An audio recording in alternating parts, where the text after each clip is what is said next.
I've got a few questions here, and I thought I'd start with this one. And we both know that if I was to poll the audience, this would be the question that would come up in some form.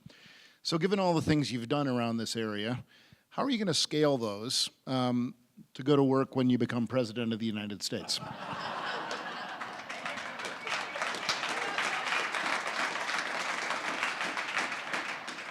I thought he was going to ask me about marijuana, 'cause that's usually the first question in something like this we get.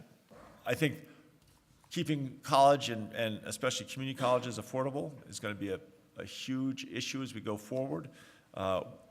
Skills, the acquisition of skills is going to have to be a constant part of every person's life going forward, whether we like it or not.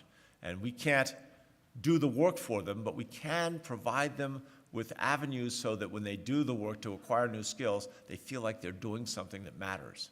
But this, more than any single thing, I think, is going to require the unified effort of all of us, of business, of nonprofits, of government, and it's going to require a real push of energy, especially in the next 3 or 4 years. So as the governor, at least for another 90 or 89 days, whatever it is, I have a counter on my phone, but I didn't look this morning.